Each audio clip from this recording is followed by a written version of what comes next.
Yeah, all the they're recording it on their systems as well back there. A number of other local revenue sources such as beach funds. At the end of the day, it's the tax levy is ultimately where a large portion of Wellfleet's budget is derived from. So we are asking the voters for a general operating override. I actually would like to, Mike, would you like to add anything? And then maybe Sure. have Charlie. Yeah. Can everybody hear me?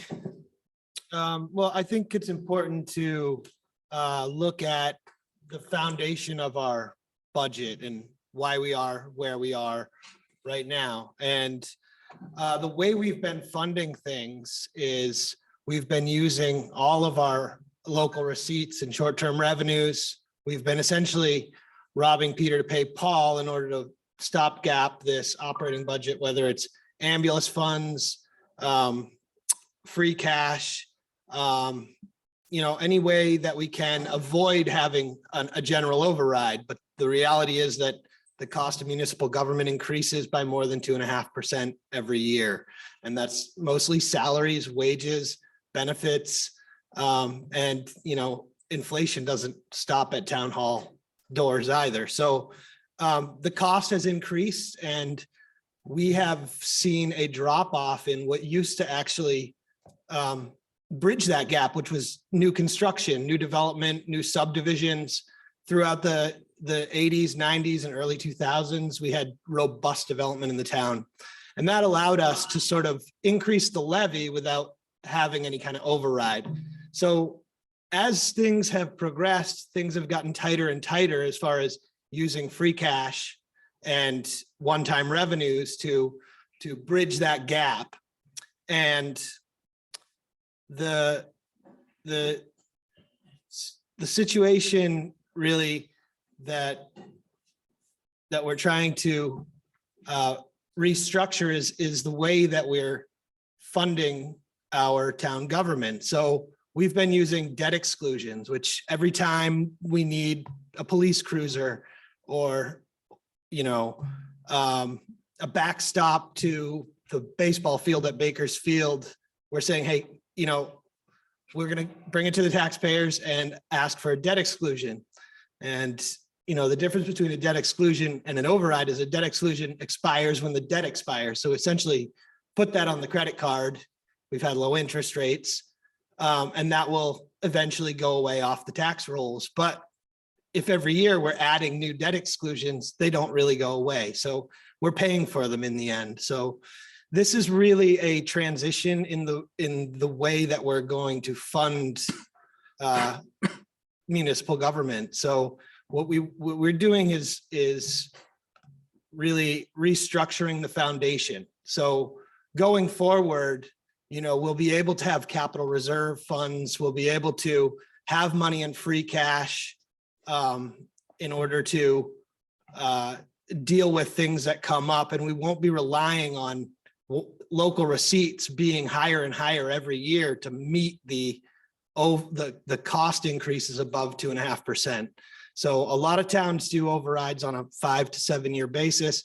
The town of Wellfleet has avoided overrides at all costs. And I think Danny can attest as moderator to the fact that we haven't had a general operating override in at least a decade. And I think the last one that anyone's been able to come up with was $25,000. I think it was around 10 years ago. So really we've been, operating as fiscally conservatively as possible in avoiding raising our levy, but we're paying for things in other ways and in ways that I don't think are the most fiscally responsible ways to do it. So that's basically what I have to say about this for now. Let me just jump in here real quick. I did go back through the town reports and finally did find when the last time Wellfleet did a general override as opposed to an override for a specific proposal, and it was voted. It was the 2005 annual town meeting, and that override was approved, I think it was March 2nd of 2005 at the polls. And that override was for $400,000. And if you do the calculation and take $400,000 in 2005 dollars and bring it forward to today, it's somewhere in the neighborhood of 500, using the CPI, Consumer Price Index rate of inflation. Interestingly, it comes out to about I think it's $589,000. So the $518,000 is not out of line with what the rate of inflation has been since 2005. And the town did at that point vote for a $400,000 override. I thought that was interesting. It took me a while to find that, but that's about 17 years, I think, since the town has done a general override. So, And if I could just add one more thing, we used to be a town of, 2,800 people that went to about 12,000 people in the summer, maybe 15,000. Now the estimates are more like 30,000. The pressure on, our police, fire, emergency services. We don't have the same type of, volunteer or on-call firefighters that we've had. And this has caused, costs to increase. And it's not just Wellfleet. I mean, costs of municipal government have been increasing all over the country. We've done, I think as a town, we've really put everything we've had into avoiding raising top property taxes and to some detriment. I mean, look at our public bathrooms. Our computers at the library are from 20 years ago. We have some issues in town. We're not maintaining buildings the way we should be. And those are detriments to not keeping up with the rising costs of municipal government. hey, John or Barbara, would you like to say anything before maybe we go to questions? Nope, not at this time. Thank you, Mr. Moderator. Can we go to Charlie, actually? Okay, Charlie Sumner, our recently retired again, town administrator. Yeah, Close but no cigar. yeah, good evening, everybody, and I'm sorry I'm not at the meeting. I've had a few complications in my life. But anyway, I think I just wanted to build off what Ryan and Michael had talked about. I thought they did an exceptionally good job. And, the reality is you've been using a lot of one-time revenues to fund ongoing operating costs. It started with solid waste revenues and beach revenues and ambulance revenues. And last year, as sort of the last resort, we had to use monies out of the stabilization fund. So, when you use these revenues that don't have any longevity to them, they create a structural defect in your financial plan. But obviously last year we were in a crisis situation. We had to do the best we could under really trying circumstances and move on. Now, I always look at local receipts, which is a whole host of 25 or 30 revenue categories. And in generally accepted practices, you want to use like 80% of those. And I used to even use less, but I think 80% is fair and reasonable. And the nice thing about using 80% of those revenues is if you have a pandemic and you have to close Whitecrest Beach and you have a revenue loss, you can still maintain your operational base. And that's what happened here is we closed Whitecrest Beach, but we were using all those revenues every single year for a few years. So it really creates instability. And the other nice thing about using a percentile, whatever the board might choose in the end as a policy level, but if you use 80%, then when your actuals come in at historically higher levels, that's how you generate free cash. And you create reserves by using those conservative approaches to budgeting. So that's one of the things that I've talked to the board about, and the board has been supportive of, as well as the Finance Committee, I believe, is getting back into an operational basis of that basis. Now, the other thing is, not only did you use all of your revenues to support your operational budget, you had no monies that you were reserving for capital expenditures. And part of a good financial plan is that a portion of your revenue stream is reserved for capital repairs and equipment replacement. You don't cut out cruisers and fund the operational budget, because those cruisers have to be replaced, or a truck, or a roof on a building. So, these are sort of the structural repairs that you can make if you were to consider this override to reestablish, as I think Mike DeVasto talked about, the financial underfootings, the foundation of the town's budget. So I think I'm going to stop for a moment right there, and just we'll see how the conversation progresses. Yeah, John and Helen, I think might have wanted to say something as well. John? Yeah, I wondered, this is through you to, I guess to Charlie.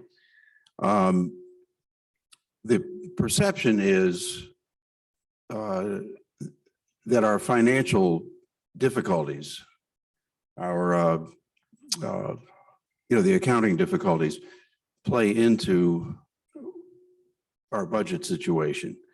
My understanding is that the biggest effect that has had is on free cash.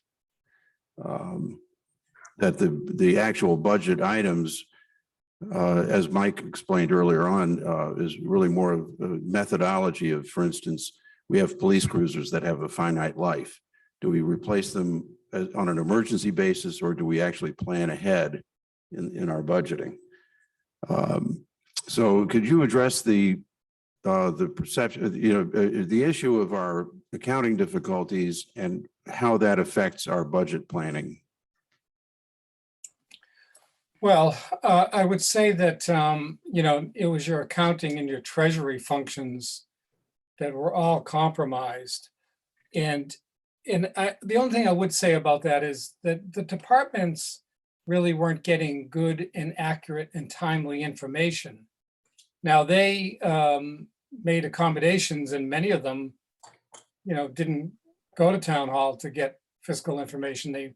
They maintained their own, records, and, largely they did a pretty good job from what I can tell. And frankly, Lisa and Mary have relied on a lot of the departmental records to, reconstruct our accounting systems. But, I would say that the accounting difficulties and treasury difficulties that you've had maybe impacted your fiscal planning activities. And they certainly affected free cash certification. John, you're right about that, because we're so far behind playing catch up that the Department of Revenue has basically said, until you close and correct the problems with fiscal year 2020 and fiscal year 2021 and get an audit done, we're not going to certify free cash. So you would have had some free cash if it weren't for these accounting difficulties to help deal with some of the equipment and facility repair items. Thank you, Charlie. Helen, I wanted to give Helen Wilson the opportunity to say something if she'd like, and if not, we have one question. Helen, are you there? Got to take Yes, your I am. Thank you, Danny. Couple things just to supplement what's already been said. One of the sensible things that the board decided to do, and I apologize for coming to you as a green rectangle tonight, but you don't want to see what's going on in this room, in my room. Having this set of articles on our annual town meeting and having another set in the fall makes sense, given that we're carefully getting to the end of a financial situation, which has now been looked at, taken apart, put back together, and it makes sense to me. But I want to remind everybody that in the fall, there were a number of articles that the select board decided to only act on in the fall, and they should be considered in the whole context of what we spend this year. There is one big budget item, which is a possible purchase of a property that would be very desirable, in my opinion, to buy. But it needs to be thought about in the context of what we do and don't do during the annual town meeting. The second thing I wanted to say that's very important to my mind is, and we heard about this from the department heads, the select board, in one of our meetings. If we go to the contingency article, in other words, the thing that would be in place if the first article isn't voted on, the cuts to departments are absolutely brutal. And if you want to know more about that in detail, in other words, what services specifically would be lost, go to that meeting, that select board meeting. Because my hair stood on end. Some of it I thought, well, I could do without that, but somebody with 2 kids certainly couldn't. And the last thing I wanted to say was, this is the third presentation of this situation, which is reasonable given how complex it is. And I highly recommend the financial report that we got in granular detail that even people that go to sleep when they look at budgets found thrilling. I did, certainly. I don't go to sleep when I look at a budget, but other people I know, they sort of tune out. I heard from a big handful of people that it was a good meeting. Lisa Souvet and Mary McIsaac really took us through what's been going on. And that was on May 31st. So, watch it. It's on TV. Thank you. Thank you, Helen. Let me just mention one other thing here as people are thinking about this. The motions booklet, the booklet that will be handed to every voter when they come into town meeting and from which we'll be working as we work our way through the meeting to make the motions. That booklet, it's been published now. It's being printed. It's been posted to the town website. So it's available to everyone. I think on the homepage in the upper left-hand side, there's something that says town meetings. And if you drill down from town meetings, you'll find something that's titled a 2022 motions booklet. Included in that motions booklet now is an Appendix A. And that Appendix A shows the difference between the proposed budget with the override and what the budget would be without the override. So it shows line by line what the reduction would be to each of the departments' line items in that budget. Right now, looking at the warrant itself, it would be difficult to page back and forth between those two. So in making up the motions booklet, Charlie and Lisa, myself, Rich Waldo and so forth, working through this, made the decision to include this as an appendix that would be available to all of the voters. So you can see basically on a spreadsheet type format, exactly what the difference is between the proposed, between the proposed budget with the override and the proposed budget if the override fails. So that's Appendix A in the motions booklet. And as I say, that's available on the town website now. Let me go to questions. David Mead Fox has a question. David, unmute yourself if you haven't already, please. Yes. Yeah, thank you. I'm trying to get my video going. There we go. This is a big picture question I hope somebody can tackle. I appreciate that the solutions are in the weeds and in the details, but it would be very helpful, maybe for other people too, to get some sense of where are we actually going with all of this. And what I mean by that is, it seems if we say, okay, we've had 2 major problems heretofore. One is very poor accounting practices and some inadvisable fiscal decisions, let's say. Okay, that's what it boils down to me. So I say, okay, let's assume we're going to have better management, we're going to have great accounting, and but we're still going to have to fix our fiscal affairs, which is a little bit like spending beyond our means it seems to me, in the broad brush. And so is there a way, has anybody figured out, okay, this is the answer on the accounting, but on the fiscal side, we're going to have to probably increase property taxes by X% for 5 years. I'm just making this up, of course, to get ourselves back on track. Has anybody, do we, as a resident and taxpayer, I'd kind of like to know, what are we talking about here for the next 3 to 5 years? We're going to have to come up with more money from somewhere, it seems to me. So we're actually proposing a general override of Yeah. the $518,820.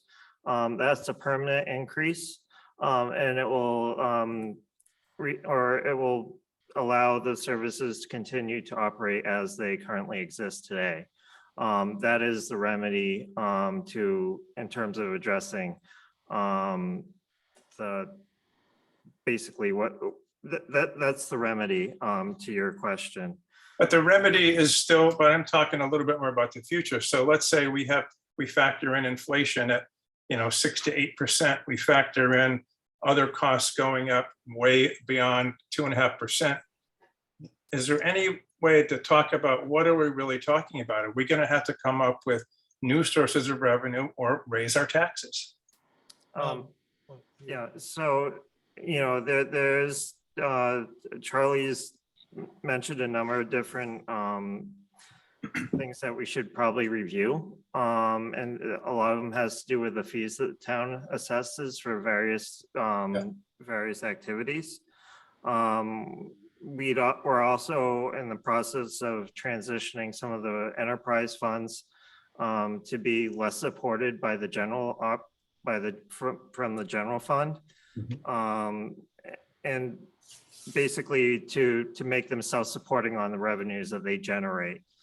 So these are some of the ways that we're trying to mitigate the need for future overrides, but there will probably be a point in time where to retain the governance as it is currently exists, that there will probably have to be other overrides unless new funding sources do become available. The funding sources that are available to municipalities are actually fairly limited in Massachusetts. The general legislature, I forget what it's called, but as a part of home rule, any revenue source proposed by the town outside of the ones that are inscribed in current legislature requires a home rule petition to be approved, and those are pretty much never approved.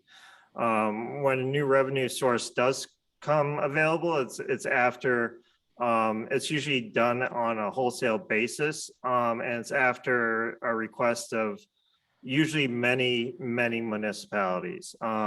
So we had requested to be able to tax short-term rentals, and all the Cape towns have been requesting that for years.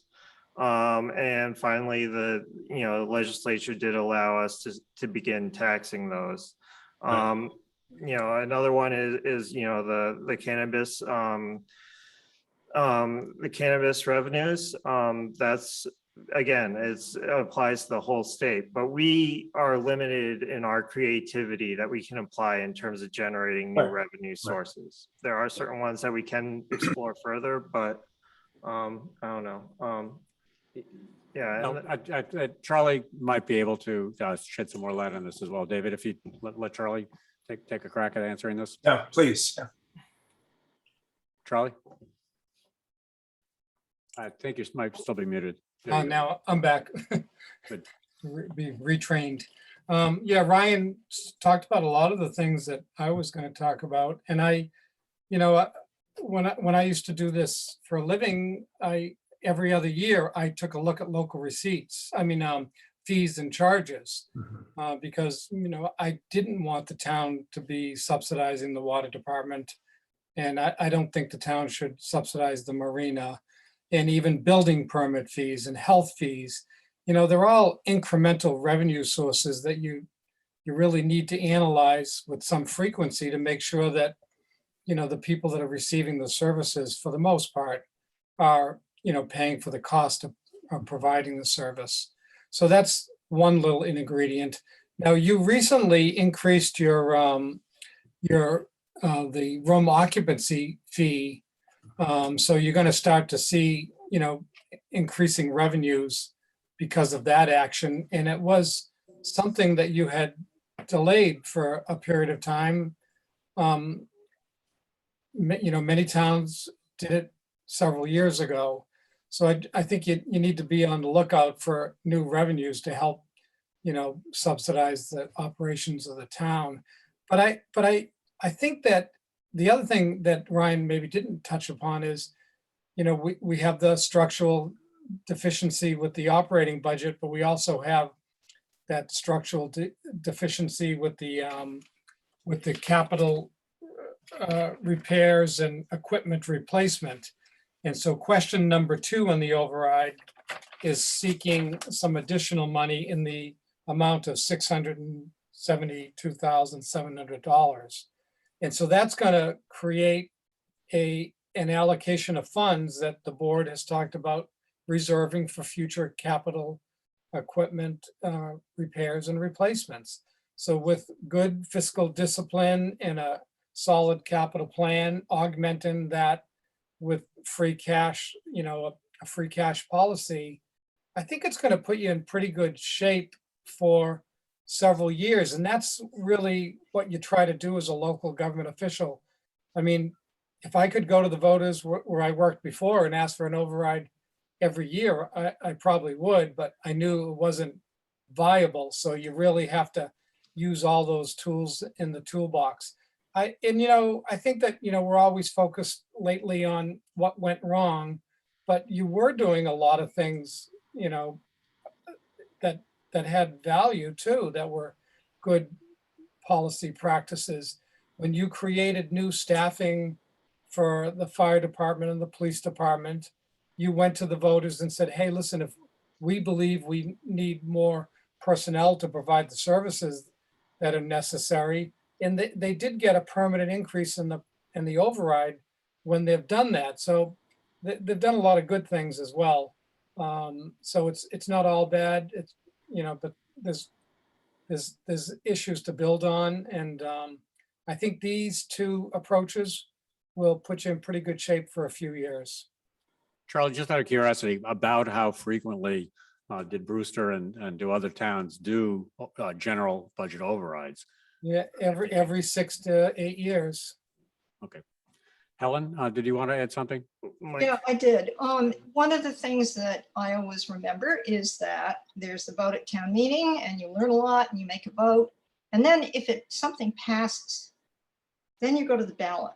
And the ballot is, let's say you didn't go to town meeting or any of these meetings, right? We have 5 questions, and although I'm very clear about this, having heard from the fire chief repeatedly, the last question, question 5, about the fire suppression system at the school, might strike people as, oh, we can get away with it for another year. This is incredibly much legally required. And it is in some ways as pressing or more pressing than some of the other questions, arguably. The other thing I've heard is, oh, why do we need 2 more police, 2 more officers? Why do we need more people on the fire rescue department? And if you go and listen to what those department heads said very clearly, repeatedly at a number of these meetings, you get it. And, you might not need the cops for a year. You might not need an ambulance for 5 years, but when you need them, you really need them. And people forget that. They just think it's a luxury for the department. Thank you. Thank you, Helen. Are there other questions? I don't see. Mike. I'm sorry, Mike. Should be looking at my right. Yeah, I guess I'm just trying to remember what I was going to say. I think when we look back at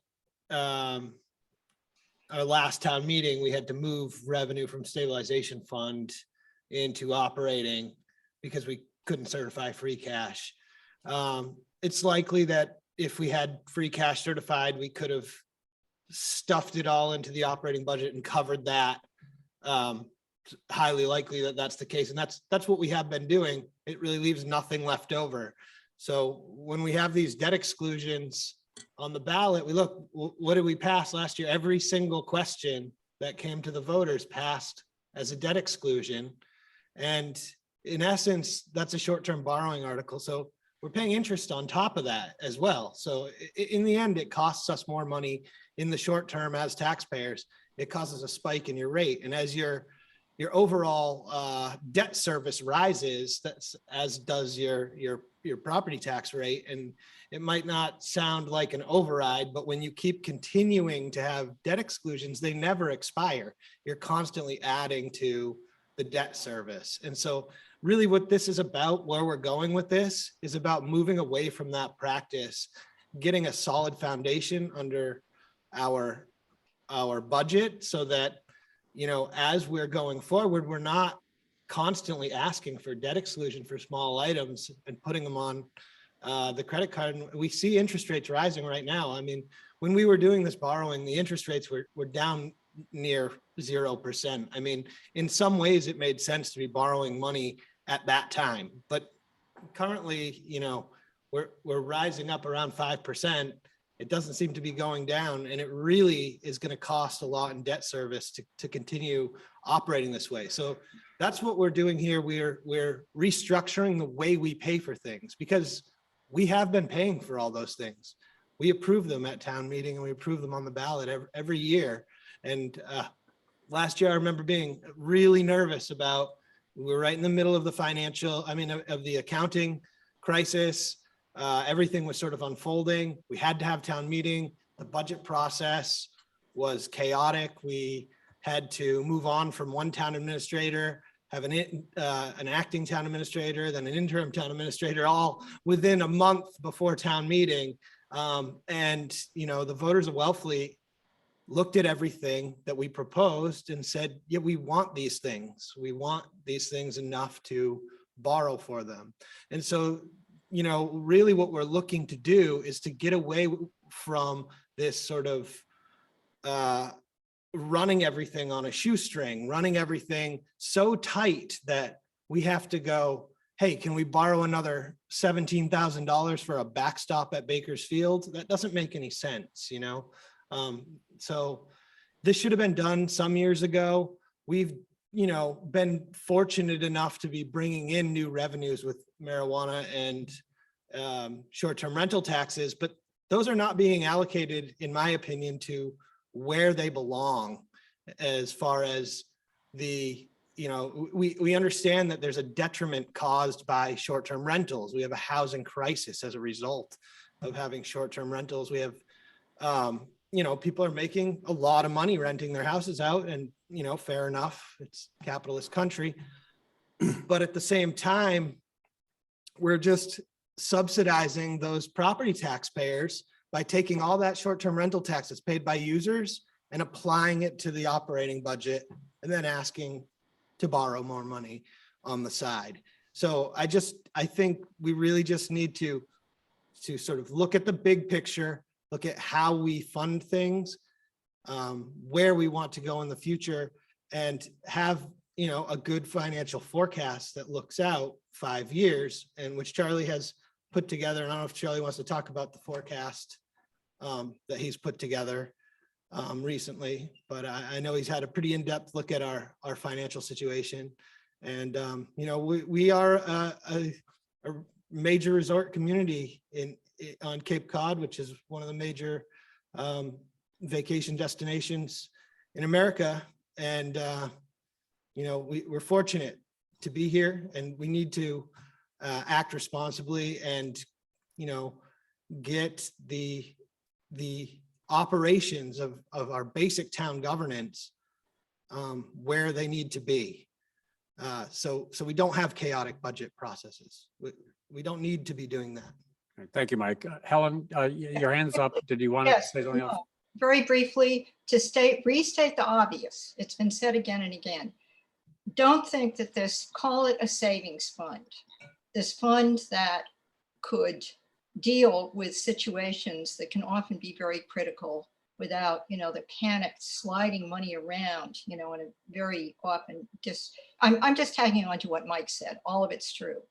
But that fund, that savings fund, that bunch of money, the question 2 bunch of money, can't be spent unless town meeting says, okay, you can use that savings account. It isn't like 5 rogue select board members are going to be using it to do God only knows what. In other words, it's still up to ATM, it's up to rather town meeting, what to do with that savings fund if we need to. Thank you. Correct. Yeah, John? Yeah, I wonder if we couldn't hear from some more members of the public at this point. Yeah, I'm hoping that if there are questions, that people raise their hands or come to the mic here in the. Or anybody else anybody on the Zoom call have a question they'd like to raise? If you, I hope you know how to use the raise the hand, because if I can't see all of the little screens at once. I don't see any questions coming in from the Zoom audience. Is there anyone here? Yes, Tim, Mr. Sayer, you've been asked to use the mics up front because I guess the wireless mics aren't working.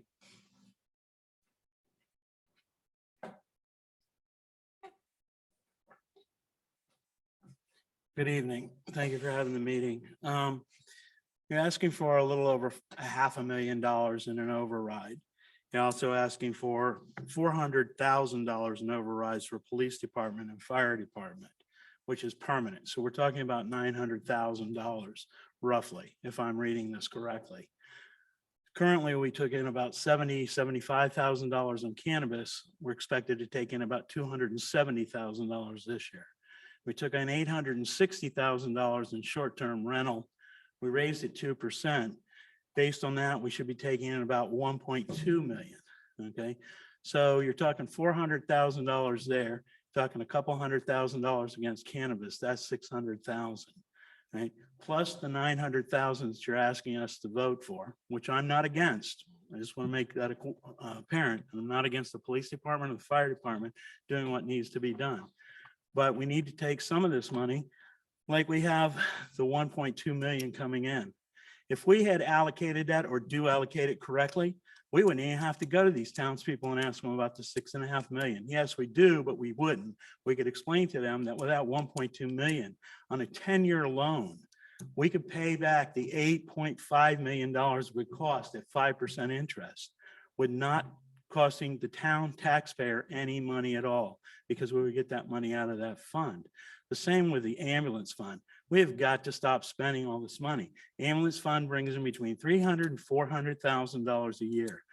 The fire chief wants an engine that costs $800,000 on a 5-year loan.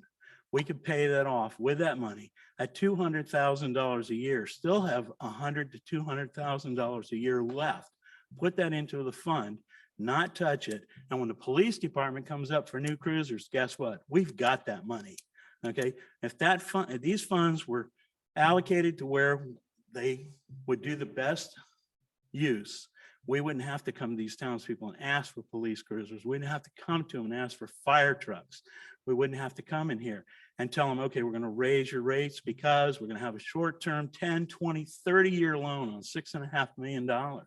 We could do that. So what we need to do is figure out what it's really going to cost to do what we need to do over the next 8 years.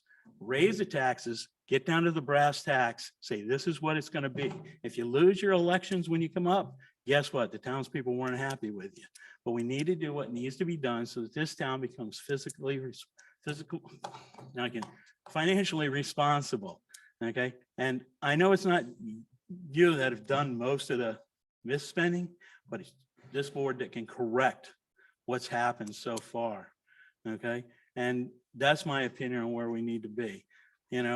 Give that money, use it where it does the most good. You have to be able to say no to some things, and you have to be able to say, this is what it's going to take. If I was on this board, you'd see me sitting there telling you, this is what it's going to take. If you don't want to do that, then guess what? We're going to have to close the dump 2 days a week. We're going to have to cut back on the library another day a week. We're going to have to lay off part-time staff at the library. There's all kinds of things. We're going to raise the rates at the marinas. You know, there's all kinds of things that you have to do, and you have to lay it out. Lay it out. Be truthful with these people. They voted you in to represent them. Tell them what's really going on. You know, there's been too much of not telling what's going on. And yes, some of you have said what's really going on, but it's the brass tacks time. Let them know where they're at. Thank you. Sure. So Thank you, Jim. we're going to discuss the impact of the contingency budget, which is what happens if the override fails. You know, so, but in terms of the short-term rental tax and the cannabis receipts, those are with a higher rate right now, those are incorporated in this year's budget. They are already fully committed to this year's budget. So there isn't any excess revenue that those are generating that could be used to further offset the budget than what is currently already utilized. You know, so yeah. And I just push back a little bit about, you know, they're not allocated the way that I would prefer to allocate those funds, right? Like our ambulance fund meant to be funding, you know, costs associated with fire department, emergency services, stuff like that. The problem that we've run into is that we haven't increased the levy for operating expenses since 2005. That's 17 years ago. And so when you're running up against 2.5%, every revenue stream that comes in gets swallowed by that increase. And so, you know, what this does is allow us, what passing these overrides does is allow us to look at those revenues and start to tease those back out of the operating budget and allocate them to where they are appropriate, right? So, you know, right now there's no wiggle room. Like we probably have local receipts that are going to come in, and, you know, you can stick those in and Band-Aid it, but it still doesn't resolve the fact that we don't have any flexibility as far, like, I personally would like to see a public restroom renovated like every couple of years so that they don't look like, you know, the way that they do right now. I won't go any further. But those are things that we just have been avoiding doing because of our reluctance to have an override and to adhere to a policy that basically says we're going to stay within 2.5% by all means necessary. Now with the police department, they've lost their reserve officers now. So we don't have summer cops anymore. And Chief Hurley can attest to the strain that will put on the department this year and in future years. And even if we do hire 2 more police officers, I mean, the amount of pressure that's put on the police department with the numbers of people that we have here in the summer has increased dramatically since I was younger in this town. You look at it and, you know, basically we didn't have Airbnb before. We didn't have short-term rentals the way that they were. A lot more year-round residences and a lot more people who summered here for the summer. So if you take all those rooms and basically put them into hotel, like equivalent, made them the equivalent of hotels, how many hotel rooms would that be that we've added to Cape Cod and to the town of Wellfleet? I mean, there are just, we see it when we try and drive back from Route 6 to South Wellfleet on a weekend. I mean, it's just an immense amount of pressure and it costs the town more money. These things all cost the town more money. And unfortunately, that's the case, but we are also approaching maximum build out. And we've seen what the property values have done here. Like, people are not able to live here on a moderate income anymore. And, you know, we have to look at the levy and look at our operating budget and decide as a town, like how much of our operating budget should be coming out of our levy? You know, how much should our property tax be funding operations?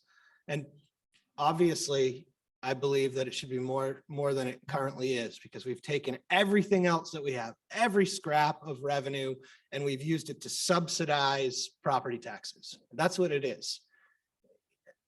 I think Charlie had his hand up a couple of minutes Yeah, ago. can I just address Yeah, the sure. ambulance fund? Go ahead. Sorry, because that didn't get addressed. So previous boards allowed the town administrator to spend that fund down to zero. We are in the process of rebuilding it. It's funded by, basically the revenues received for services. That fund is supposed to be, first and foremost, to purchase new ambulances when they have to be purchased. And it also can be related to, EMS equipment related to those services. And so we are not using the ambulance fund for anything except to support the fire department actual purchases, not the operating costs of running the department. And our goal is to really try to rebuild that fund over time, and use it like it's supposed to be utilized. And unfortunately, ambulances are really expensive.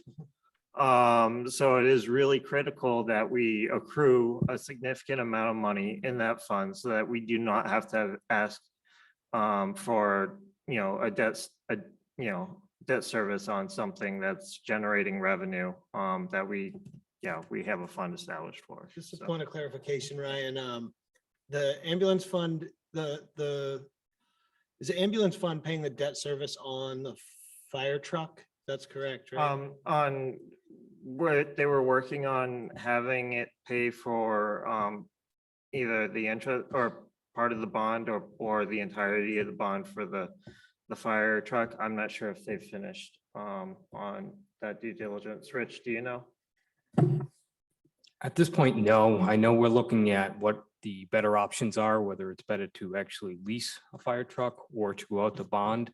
We're still kicking that around at this time, and hopefully we'll have some clarity probably in the next week. But whatever it is, there's gonna be at least some amount of that debt service paid out of the ambulance fund, not just I the think that's property the tax intent, rolls. David, I see you have your hand up again.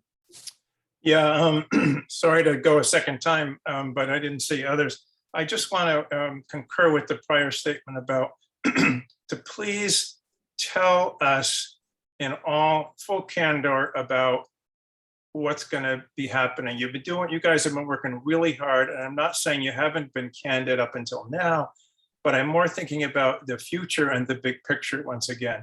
If there's a way that we could have, for example, some sense, without necessarily a lot of detail, of this is the plan for the next 5 years. This is how we're going to get our fiscal house in order. It's going to take 5 years, 3 years, 7 years, whatever it is, it doesn't matter. But it would be really helpful to have some kind of feeling of context and plan. Where are we going with all of this?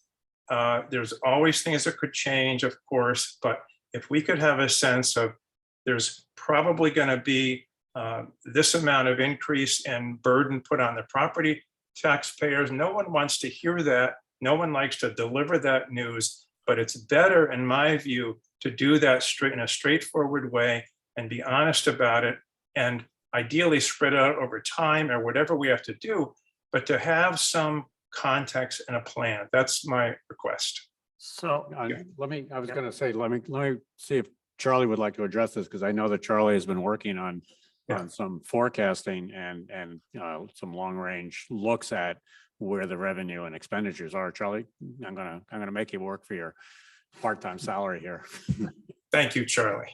No, it's a pleasure. And thanks, David. I actually did want to comment on a few things, and that was one of them.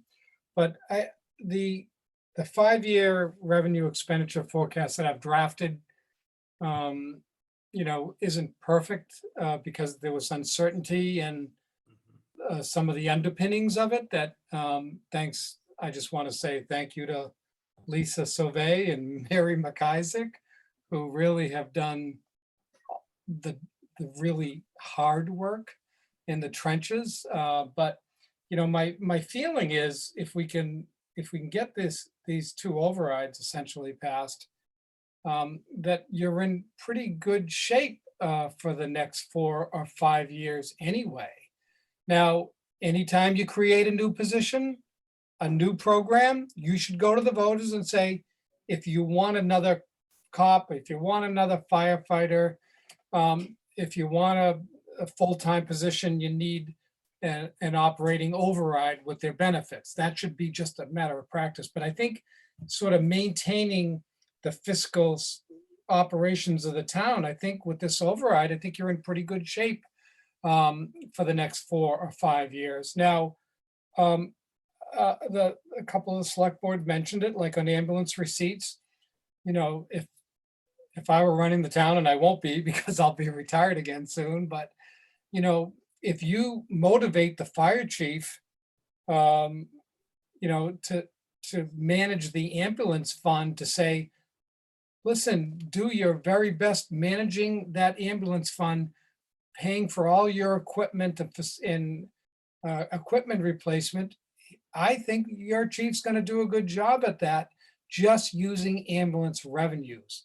Many other towns do it. I can, I hate to keep doing this, but in Brewster, every single piece of equipment replaced was out of the ambulance fund because we challenged the fire chief, and your fire chief is fully capable of managing these receipts in that manner. So my thing is, like, fire and ambulance equipment really wouldn't go back to voters for tax levy. It'd always be ambulance receipts. The other thing that we've sort of tried to develop as a sort of a principle in the financial forecast is for the next couple of years, we're stabilizing, slightly decreasing estimated receipts. So we're kind of freezing them so that, we end up with a little bit more money in free cash. And we can use that to augment facility repair, equipment replacement, and critical fund stabilization. We want reserves in different areas. You need to really build those reserves back up. So we've done that. Now, I did have a chance to work with your water commissioners, and I'd like to publicly thank the water commissioners. We spent the whole winter. We hired a water rate consultant, and you have a teeny water department, but it doesn't matter. Every dollar counts, and we've developed a new water rate structure that I won't eliminate, but it'll reduce the dependency on the tax levy. And as that water system grows, which I think it's going to over the next few years, the reliance on tax levy will be moderated as well. And then the only other thing I wanted to mention, just building off some comments that different people have made, your department heads do an incredible job on the grant side of the equation. And, whether it be, the assistant town administrator and your harbor master working on, assistance for the dredging project at the harbor. And, we have another application pending. We'll see what happens. But also we're getting a fair amount of money, mostly for the Herring River Restoration Project, but also for Powers Landing, Keller's Corner, and a couple of other, Lieutenant Island Road, over almost $1 million to help us with the drainage infrastructure that for that renovation, that reconstruction project that Jay Norton has been working on. So there's a lot of opportunities with federal and state monies to help, minimize the town's costs for these projects. So, you know, I know it's always hard when you go through these crises, but you do have a lot of department heads doing a lot of good things, and shouldn't, you know, shouldn't be underappreciated. That's all I wanted to say. Thank you, Charlie. There was somebody named Nancy who had their hand up a moment ago. I don't see them now. Nancy, if you're there. So Wayne, did you have a question? Yeah, well, wait to see if Nancy comes back. Wayne Clough, This is me, Nancy, the tax assessor. I'm just gonna keep shut. go ahead. Did you have a question? I'm sorry. No, I said I'm just gonna keep my mouth shut. Oh, It's- okay. You know, I've been in my position for like 24 years. And it's my observation that town meeting votes for everything.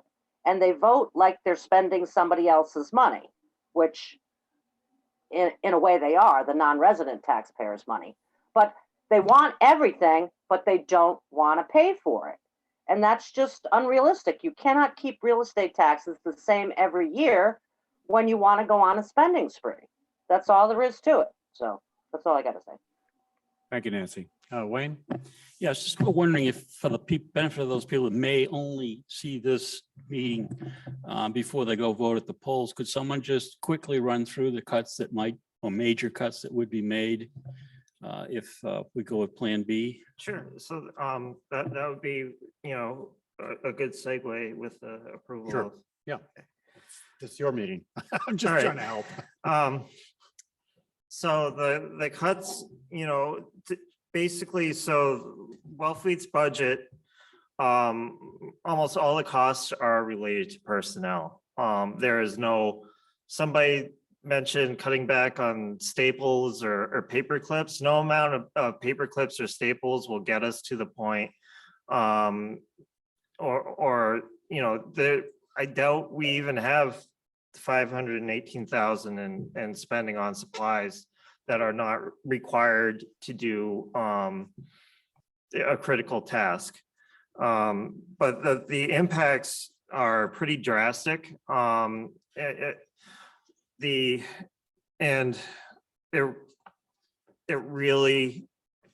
really will impact working families disproportionately as well. There's a cut in the childcare vouchers. It's a cut of 100,000. The total appropriation for childcare vouchers is 200. It would mean that, you know, between 20 working families would not receive childcare vouchers for their children. The full day rec during the summer will not happen. It will go back to half day rec. So, you know, those parents relying on those programs for the children in order for them to work during the summer will not have that option. There's be a reduction in the hours at the marina. There would be there would be reduced season for lifeguards for patrolled beaches. And especially during the late summer, which is exactly when we know that, you know, the shark activity is really picking up, is in the late summer. There is, you know, the Amnesty Day would no longer, or wouldn't be included in the budget anymore. I think I'm missing one thing or two. Anybody? I don't have it in front of Would me. the library be closed yep. one day? That's it. Yeah, the library would also close for additional day a week. Does the handout to the town meeting have a list and the amount of money associated with each, or just? Mr. Moderator? Yeah. I think Well- about the appendix. Well, the appendix just has, in the motions booklet, the appendix has the reductions budget by budget. It Okay. does not specify. How Because much? ultimately, it's up to the department heads or town administration to decide exactly how to implement the cuts. All right. So when you look at a reduction, it's not a given exactly how that's going to transpire, but I think what the voters will be able to see is the police department budget is reduced by 26 some odd $1,000. Well, what does that mean? that's kind of up to the police chief to decide. The library budget is reduced by, the library budget is reduced by somewhere in the neighborhood of $24,000. What does that mean for the library? Ultimately, that's up to the library director or the board of trustees of the library to make that decision. So I'm not sure that I'm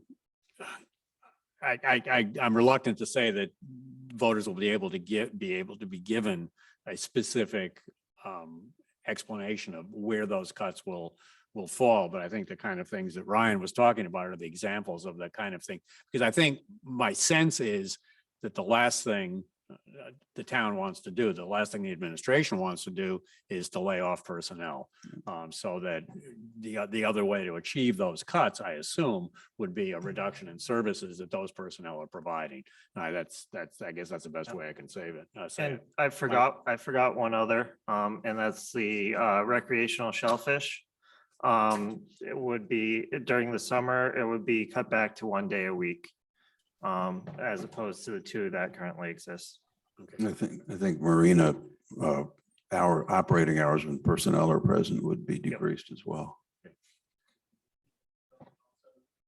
Yes, and that results in a reduction in the support that they provide to the other departments as well. So the DPW is ultimately the backbone that many of the other departments rely upon to perform their duties. And that's come up in terms with the marina as well, because they are heavily reliant on the DPW to help to assist on certain activities at the marina. I believe. Mike. Yeah, well, and I just want to make this point that, part of the problem we've had with retention and attracting qualified people to work in the town of Wellfleet is that we've paid lower than everyone else. We've remained one of the lowest paid towns, and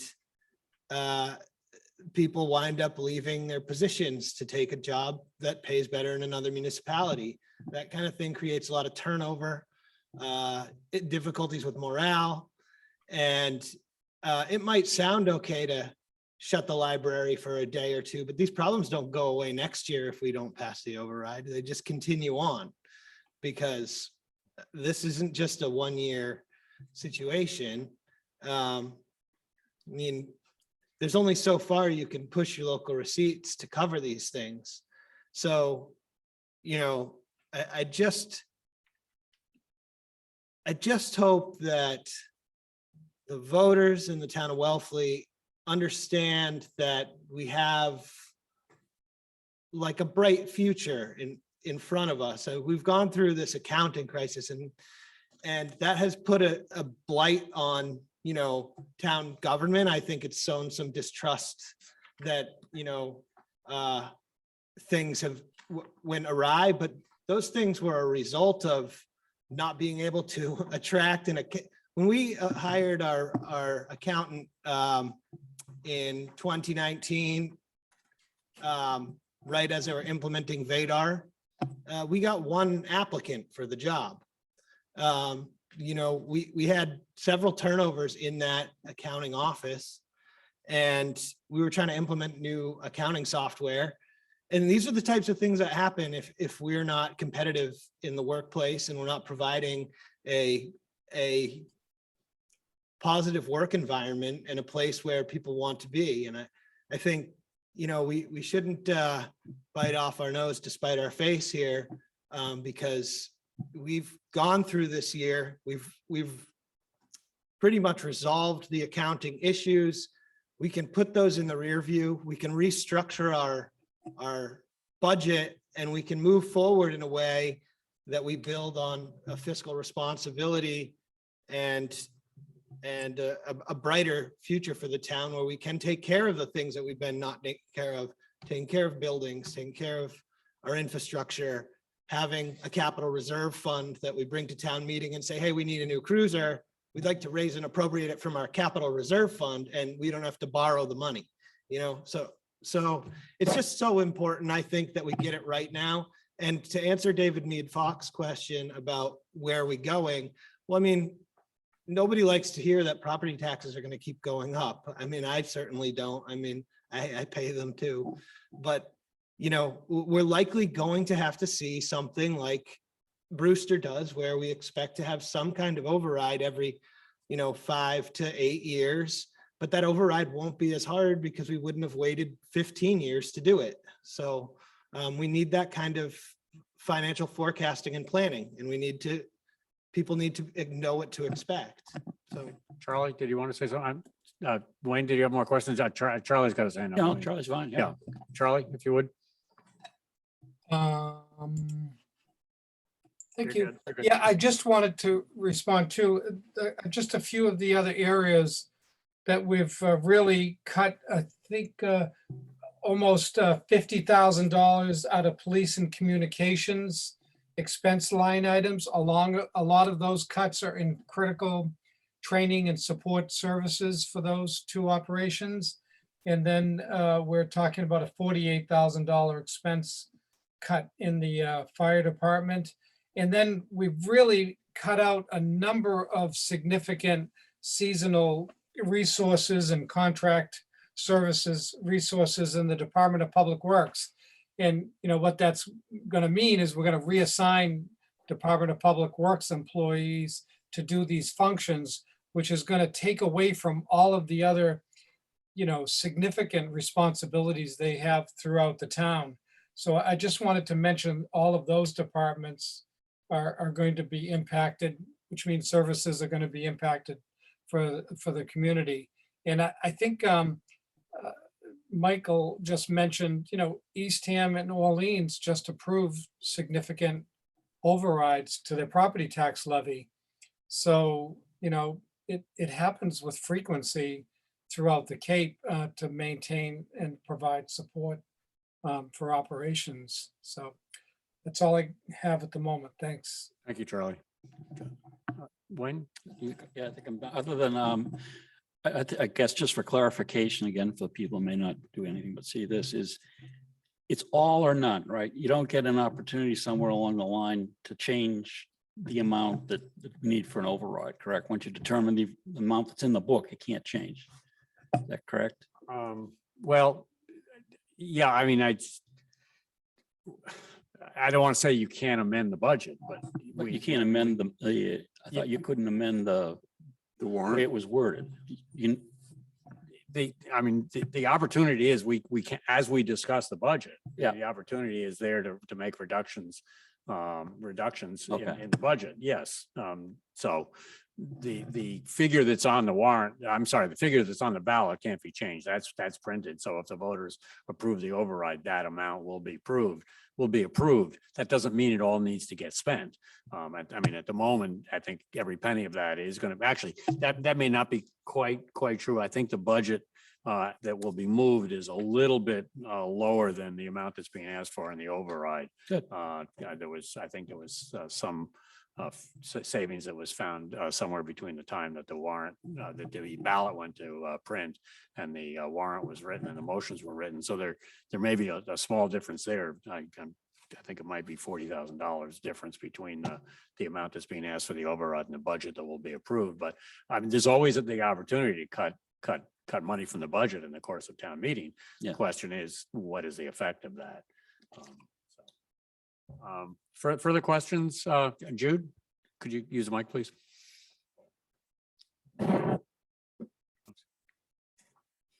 Dick, did you want to speak afterwards as well? Yeah, sure.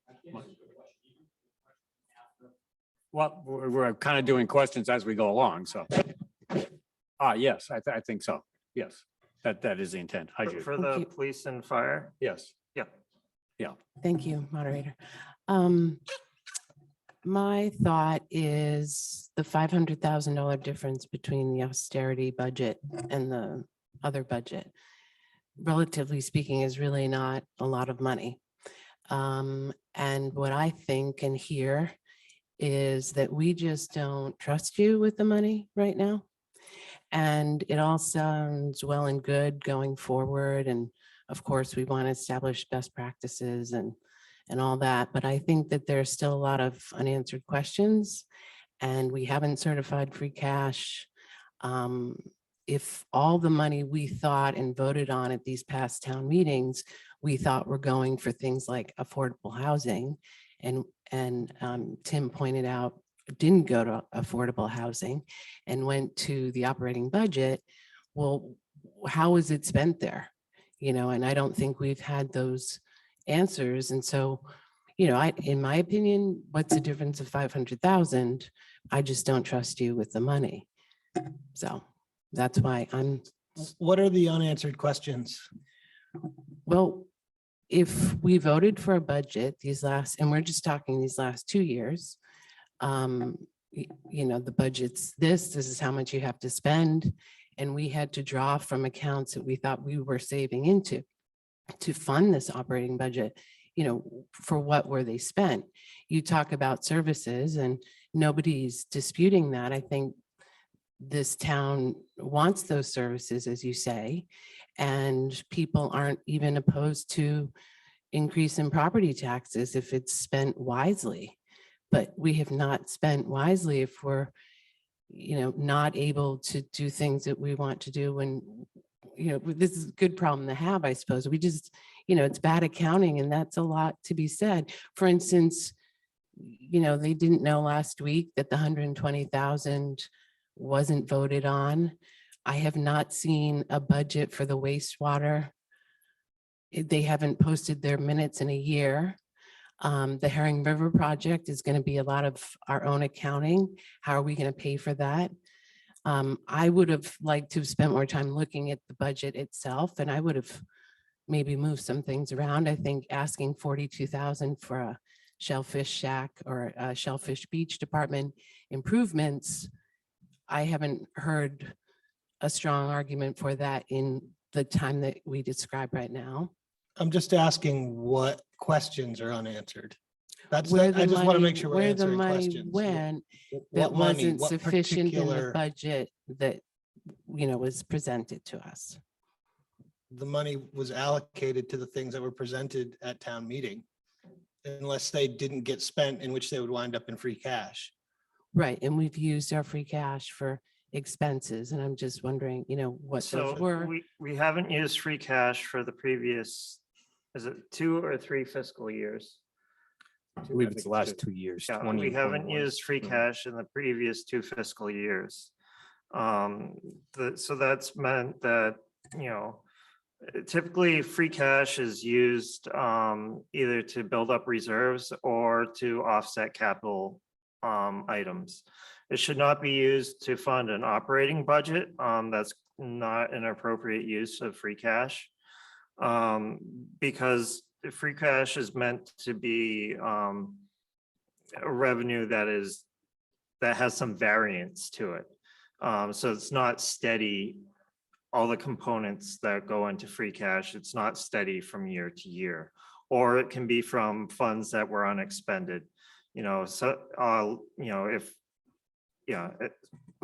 then, Well, like the room tax, right? so that did not go to town meeting. There was a policy proposal that was put forth by the Affordable Housing Trust that asked us to dedicate over 80% of short-term rental receipts to the trust.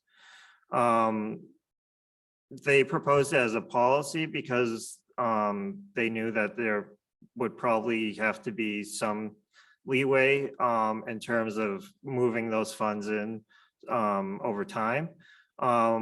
Basically, as a result of the town not previously addressing the operation shortfall, the town basically, because they did not address it then, committed all those receipts into the operating budget. The operating budget is approved by town meeting.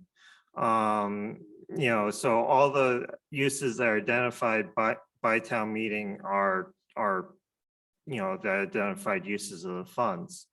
There is also a difference between capital items and the operating budget.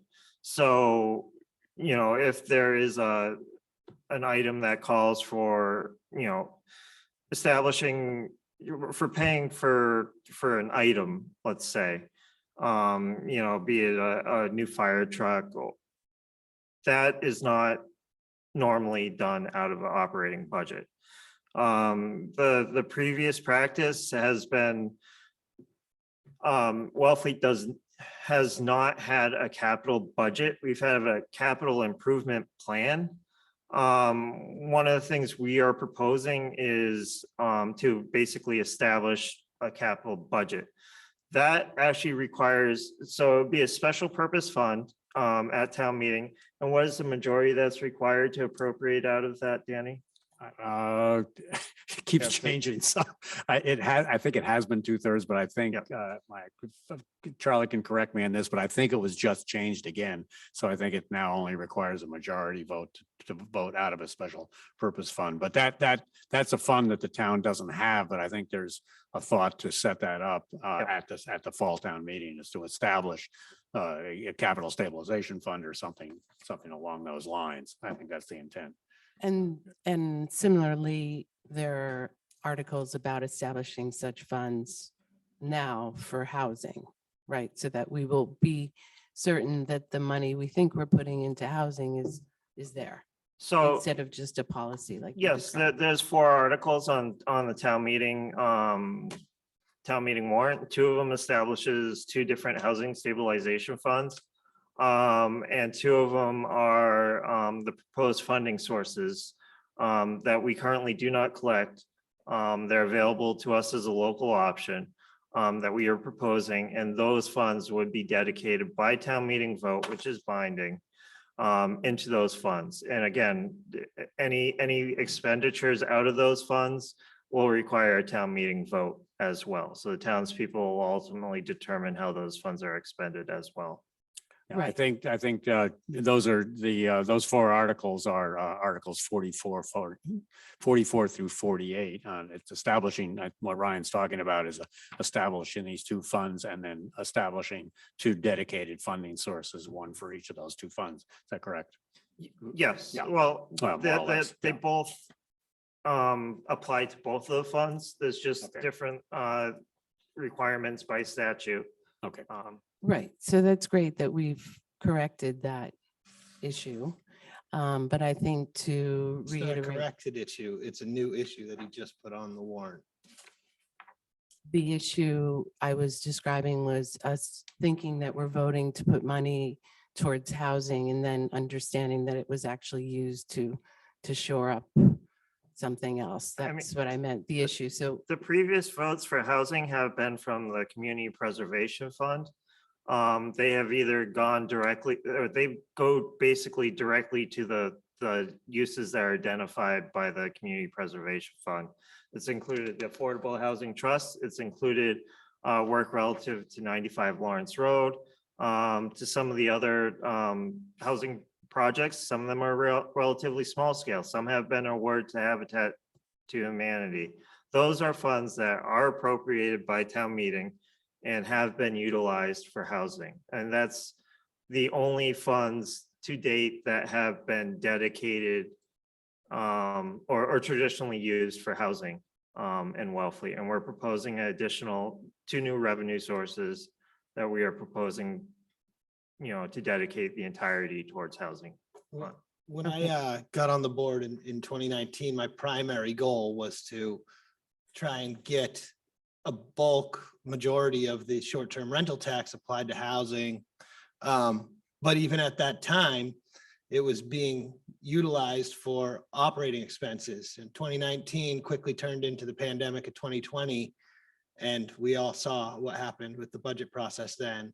And, you know, there were a lot of hands grasping at that cash because it was never identified and allocated from the beginning, but it would have to be reallocated on a year-to-year basis anyways. We wouldn't be able to just say the short-term rental tax, 80% of it goes to housing forever in perpetuity. Every year we would have to come back to town meeting and reallocate those funds. And it's also just important to note that, you know, whether there was a chart of accounts that was that was poorly implemented and the accounting software poorly implemented and the variances between accounts in the accounting software were taking place does not mean that funds were used improperly. And now we've been through a process of a year-long process where Mary and Lisa have gone through and touched literally thousands of transactions and put them in the right place, created a new chart of accounts, put in place policies and procedures to ensure best practices, and are now going to be consultants with our new hired accountant and treasurer in order to transition them into these processes and procedures and practices that have been established. So I think there was obviously a huge hiccup in accounting, but that didn't stop town government from functioning. It didn't. I mean, we have been operating quite stably, considering if you look at all our departments and our department heads and how the town really pulled together through this. We've had stable governance throughout. And I know, you read in the newspaper, it might seem like, Wellfleet's on fire. Well, it was for a minute, and this board has acted with Charlie Sumner to really put out the fire and get the right people in place to rebuild. And that's what we've been doing. And I think we're in a good spot, and we're really well positioned to move forward in a good way. Okay. Do you have more questions? Yeah, just so tomorrow, I'd like an accounting of the wastewater budget, the close to 800,000 that we've spent, and we still don't have a 208 plan. So that's available. Is that a yes or a no? It's all done. I'd like to see that, because they haven't posted their minutes for a year and they wanted $6 million last year. So that's one particular budget I'd like to look at. So is that available? It's all. The wastewater It's all budget. the wastewater, where the money's gone, where the 120 that we took out of free cash in 2019, tracing all that money. I'd like to look at that tomorrow. Thanks. Thank you, Jude. Let's Dick Elkin. First, a question. The budget is understood. We allocate the money and we have instructions on how to spend it and an understanding. But revenue will fluctuate. For example, the short-term tax, we can't predict that exactly because it could rain some weekend and revenues go down. That is adjusted by free cash. Is that it? So that's one of the things that we are proposing to basically rebalance. Wellfleet had been allocating 100% of its projected local receipts, which was, beach revenue, which can be, if you get a bad, sometimes I remember some years in the past where we've had, late summer storms that come in and wipe out an entire week. And that, ultimately those revenues are not collected for that period of time. Same with the rentals. It is a variable market. It's hard to project because there are so many variables in it. With the pandemic, it did shut down short-term rentals for a period of time at the beginning of the pandemic as well. Mike just mentioned meals tax, which again is another thing that is really impacted by economic conditions, and also public health measures. So those local receipts, and other ones are Charlie's examples of building permits and all the various kinds of permits. We don't know exactly how many the town is going to issue in a given year. So we are proposing to cut back on the amount that is allocated, and anything that we receive in excess of that amount ends up in free cash. Okay, so I'd like to remind everybody that at the landfill, there's a solar array. And for the first time, we will be getting some revenue. I don't know if that's been budgeted. It has. It has. Yeah. Oh, I'm happy to hear that. Everything's been budgeted. Good. That's $60,000 total, 15,000 of which are in department electricity budgets, and the other 45,000 goes directly to free cash, I guess. Well, I think it goes into the operating budget. Anything that we Operating receive in budget. excess of the amount that we've Okay, great. budgeted for ends up in free cash. And, Jeff, oh, let me, go ahead. okay. Yeah, please. yeah, I see, we have one of the finance committee members, Jeff Tash. Would you like to speak, Jeff? Yeah, I just want to raise 3 points, suggesting we'll be back here next year. We are not immune to inflation. I'm sure everybody is witnessing how the price of everything is going up. That's going to impact us. And second, in terms of the taxpayers, property owners, I seriously doubt any of them have any asset that has appreciated faster or greater than the property's values here in Wellfleet. And third, maybe what really needs to be addressed, the town has gotten to a point where we have always had a very short-term kinds of thinking from one town meeting to the next.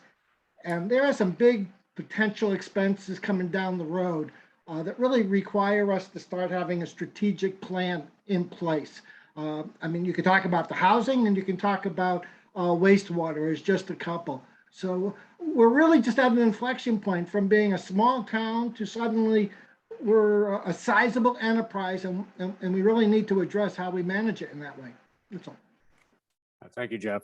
I know from talking to some of the finance committee members, I think the finance committee is interested in taking perhaps a more active role than they traditionally have in terms of a dialogue with the select board in terms of looking both at revenues and at expenditures to get a better sense in terms, as Jeff was saying, for strategic planning, for kind of a long-term look at how the town's going to manage its fiscal affairs. I don't want this meeting to go too long. And I know that the select board would like to address the other ballot questions. I don't see any other hands raised right now. So would you like to move on to questions 3 and 4 on the ballot? Did you have anything to add? I'm sorry, Mike. Already anyway. Okay, I've moved on. you've moved on. Yeah. Okay. Ryan, do you want to address question number 3 and perhaps Chief Hurley? would like to speak to Sure. that? I think, Chief, could you speak to both of these questions? Because I don't see Rich Pauley on the Zoom or Joe Capello. I know that I'm putting you on the spot. Yeah, but they are ultimately very similar. And the result of basically similar yeah. So, but you can speak to the police one first. So I'll open up with, I don't, is that working? Yeah, just bring it a little closer. I think it'd be Closer. good. Thanks. I appreciate again, last Thursday evening during the first forum, I was able to speak about this topic, so I'll try to be brief again tonight. The request on Article 15 was a result of a cascading set of events, so I'll try to back up a bit. Back in 2018, now retired Chief Facette started educating the public, the board, and town meeting on the potential of the reserve officer program either being phased out or being scaled back substantially. And from there, it kind of kept evolving over time to in 2020, the Governor Baker's police reform law of 2020 basically eliminated the program in a phase out. And what happened there was one standard of training is what the state has come up with. So our reserve officers have less training. They're well trained, but not to the standard of a full-time police officer. Seeing this back in 2020, I know it unfortunately seems to be a common theme. I'm probably a year or two behind the request for the 2 officers, just understanding the town's position, the pandemic, last year with a lot of chaos and town meeting, it didn't seem appropriate to bring those positions forward to the town. So now the request is in for this year. I know not under ideal circumstances either. However, by next year, our reserve program will be just about phased out. And currently we have 2 reserve officers and summer cops, as some of us may know, as where I came from back in the mid-90s. So at that point, we're really going to put a strain on our full-time staff. And, I'll tell you, this past year has been a challenge throughout the transition, and being short 3 full-time police officers is really putting a strain on the staff that's left with overtime, shift coverage. We're going to have an array of issues this summer with beaches and traffic and stuff like that. And just having 2 police officers on a shift, as you can imagine, one incident, one car accident, one anything will tie them up. And the great thing about the Reserve Corps is when you're waiting for a tow truck, when you're waiting for other ancillary things to happen where we don't need to tie up a full-time police officer, I'm going to have to do that now because we're not going to have those officers available. So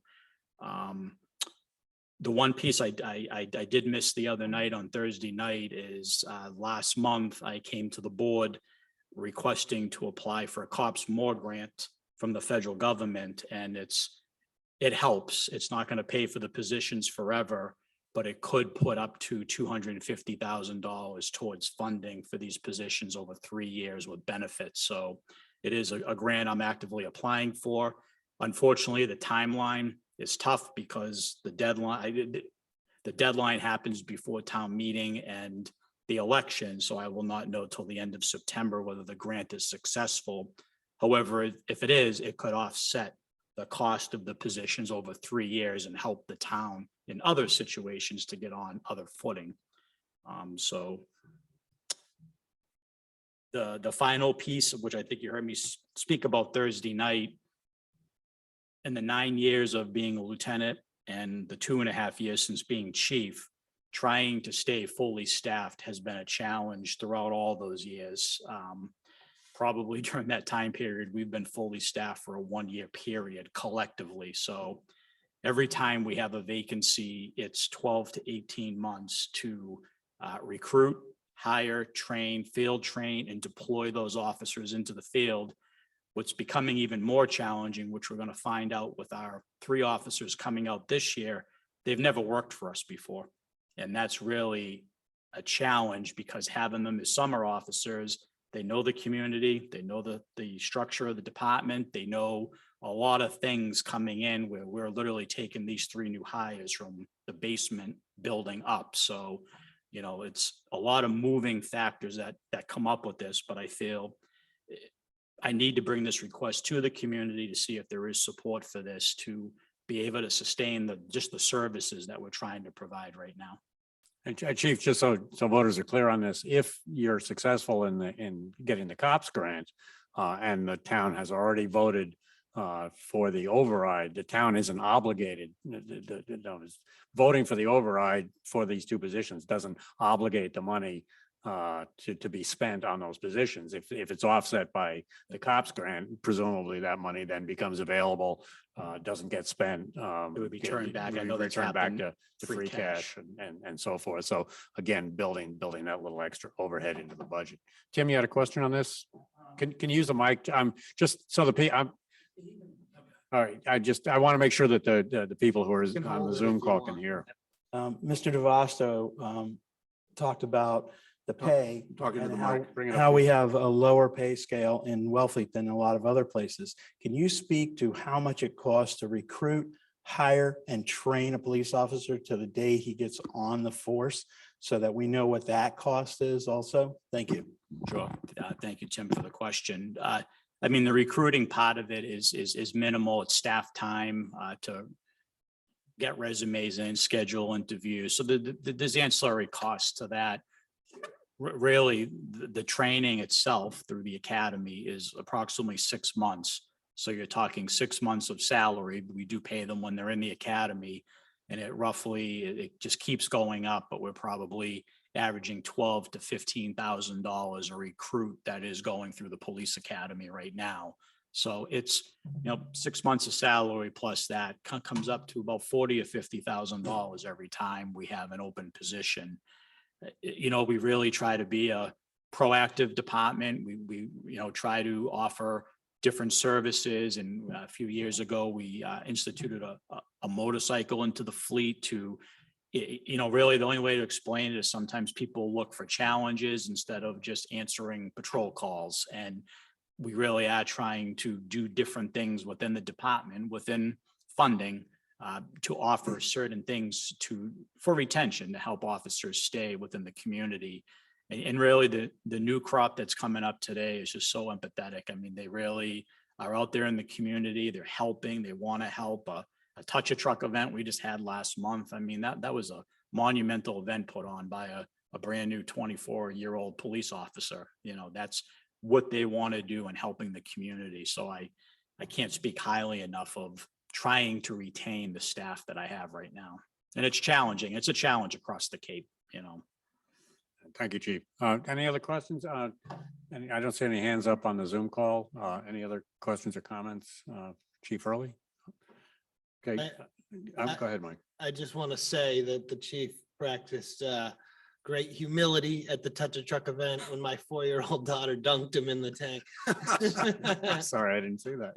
Multiple times, but I'll be okay. I'll be okay. That's great.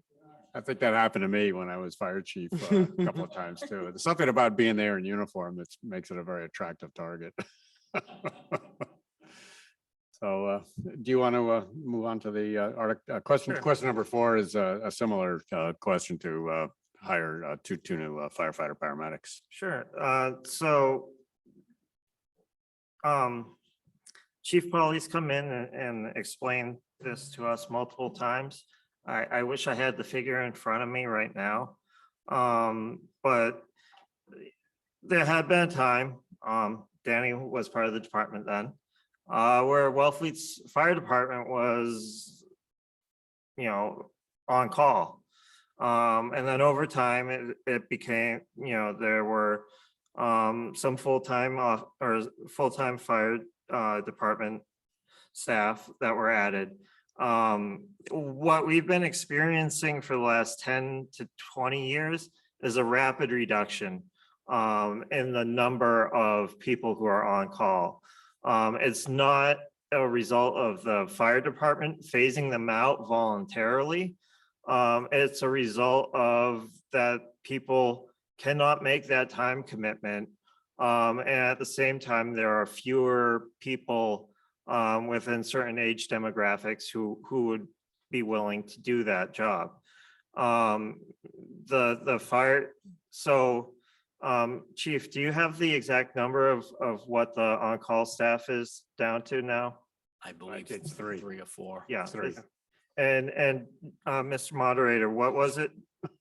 When I joined the department, it was probably 25 to 30. Okay. Yeah. And I think Chief Pauly is expecting another one to be leaving of the on-call staff. Yes. Yes, okay. So we'll be down to 2 on-call staff. And I would love it if we had a robust on-call contingent. I think that is great for a community. But the reality is that we unfortunately do need to staff up the department, staff up to make up for the departures of the on-call staff.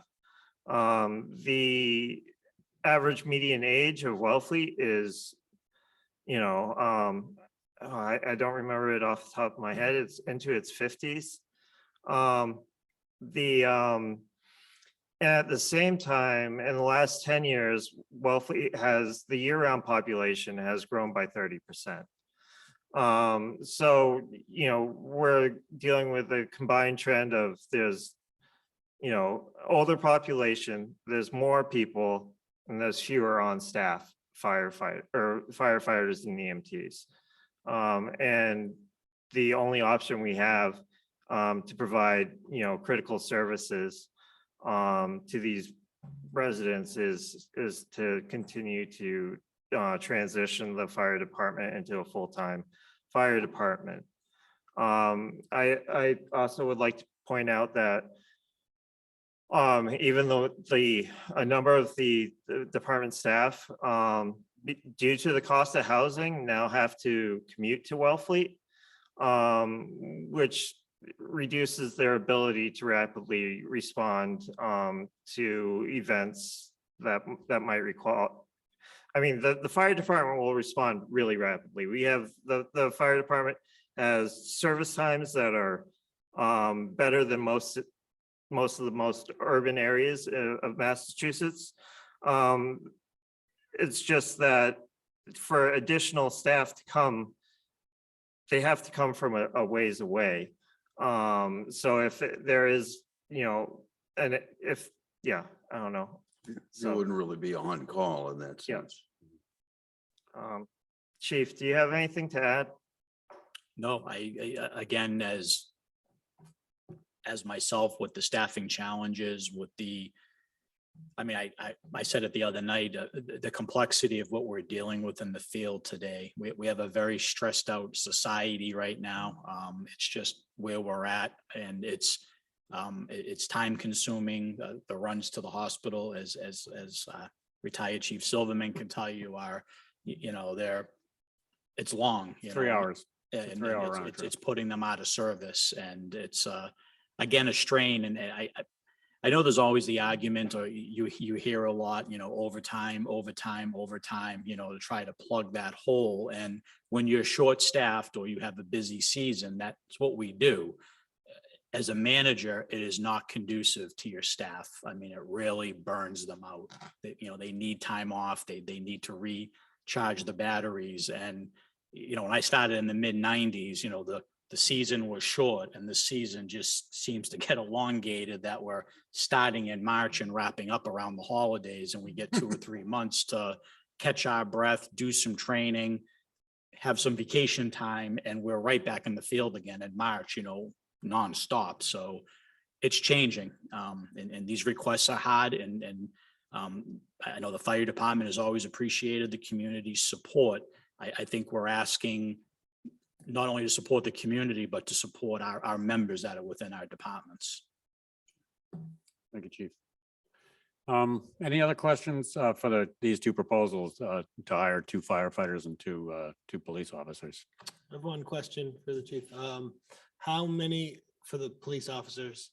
Even if you hired the 2, let's say this year, still how many short with the amount of summer officers that you typically have would you be? I mean, Yeah, thanks, you'd Michael. still be shorthanded regardless. Yeah, and that came up also Thursday night. I know the fire department had, I mean, when you're losing 20 to 25 members, that's catastrophic. I mean, here we're losing 8 to 10, which is, it hampers us. However, it's not as much of a robust plan on replacement. I mean, I would never come before the community and try to replace 8 to 10 reserve summer officers.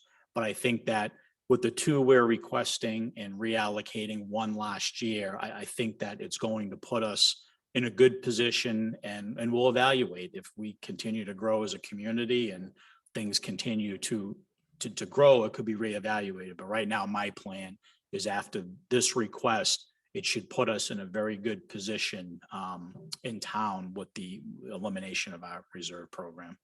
So yeah, I'm sorry. So roughly we'll still be short 6. Okay, thank you, Chief. Any other questions for Chief Hurley or about these other 2 proposals? And then do you want to just briefly touch on that one last override question? Sure. Question 5. But I also wanted to touch on the residential exemption. Okay. So in October of last year, we were expecting an override to be included in this year's annual town meeting. We didn't know exactly how much, we just knew it was coming. So in October, when we set the tax rate, we changed the residential exemption from 20 to 25%. What that allows is that basically an increase in a levy or increase of the operating budget for the levy of a little bit over 800,000. If the operating override request was for less than that, that it buffered the tax impact on residents claiming the residential tax exemption. And then, so, you know, we're proposing, or the administration's proposed an operating override of 800 and, not 800, 518,000. So it's really going to absorb basically, essentially pretty much all of the impact of the increase that we're asking for in terms of Proposition 2.5 override. It will also incorporate a good portion of the 2.5% that's allowable already as well. So hopefully, you know, we'll see how it ends up. But, you know, residents' tax bills will hopefully stay about steady. You know, it is a tool that we can use. We only have so many more times that we can utilize it. The maximum you're allowed to go up to is 30%. The makeup of it's offset by an increase in the resident, or the increase in the tax rate for residential properties that do not claim the residential exemption. With in October, the assessor reported that approximately 79% of the houses or the residential properties in Wellfleet did not claim the residential exemption. So it's, I mean, the increase that where the residents see a 5%, you know, or well, it's basically 4.5%, you know, decrease in their taxes. The increase to a not for a property not claiming a residential tax exemption is just a little bit over 1%. It's because that ratio is so big that it's able to do that. And I just really wanted to address that because, you know, these are some of the considerations where you're planning for something ahead of time, where you say, what can we do to mitigate various impacts of you know, the first override since 2005. And to do that, you know, we increased the residential exemption. So, you know, that's all I'll add for that. But Helen, did you want to say something on this? Yeah, I want to just clarify something that I've had questions about it. Please understand that unlike access to account hollow, when we are saying residents in this context, what we mean is people who are year-round residents, live here more than 184 days of the year, and are registered voters, unlike account hollow, where it's non-resident, in quotes, and residents, anybody that owns property here and pays taxes. So, thank you. Thank you, Helen. Jude, did you have a question on this?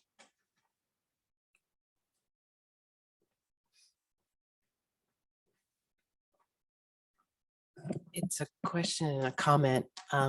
So I applied for this and I was shocked when Ryan shared that statistic, which is what, 18 or 19% only take advantage of this. And so of course that begs the question, why? And I think one issue might be that it's unclear that you don't have to share your IRS return. I called Nancy and she explained, oh no, you can redact all that because there's no way I'm going to do that. So I don't know that it's clear to people that you don't really need to submit your IRS return. It's just your address. I believe it's to the state or whatever is required, but you can redact all that. And I think that's important to know because it makes no sense that only 18 or 19% are doing this. so that basically 79% of Wellfleet's housing, it's probably a little bit less than that. It is seasonal only. Right. Okay, interesting. But I think previously, did you not say that not a lot of residents were taking advantage of this? So it's out of the overall housing stock of Wellfleet, there was somewhere around 700 and change that were taking advantage of the residential tax exemption. Overall, Wellfleet has about 3,500 residential properties. And so it was basically, that's other towns, it's different. Eastham, that their ratio is right now about 55% are seasonal and 45% is occupied on a year or yeah, Year-round. occupied on a year-round base or enough to so it's not necessarily year-round, it's I think Helen said it's more than 184 days. yeah, it's enough to claim residency. Right. And you have to claim residency. Right. So if we have 3,000 approximately and 700 are taking advantage of it, that's still, maybe it's because of this IRS We confusion. don't necessarily have 3,000 households. There's 3,000 residents. No, I know. That's what I'm saying. So 3,000 residents, 700 are doing this, or, households. Well, I Whatever. think there are some people who are economically comfortable enough that they feel they don't need to. Yeah. Yeah, sure, to take advantage of it, but. sure. But just for clarity. Sure. Thank you. So Wellfleet's median household size is around 3. So if there are, 700 and I forget the exact number, 700 and something that are qualified, that are claiming the credit, that means that if you apply the median household size against that, that around 24,000 or 20, what? 2,400. 2,400, yep, 2,400 residents are in properties that are claiming a residential exemption. There are also certain classes of residents that do not, or residential properties that you can't claim that on. Currently, we do have a home rule petition asking for relief on that. And Provincetown has been granted a similar one, and it's basically called an expanded residential tax exemption. And that's on rental properties. That are year-round. Yeah, that are occupied on a year-round basis. So, Helen, would you like to say something on this? Yeah, there are people who live in Wellfleet who don't claim it because they know that the taxes then would be raised across the board for other people, however slightly, but not always slightly. And people with actually not all that much money choose not to.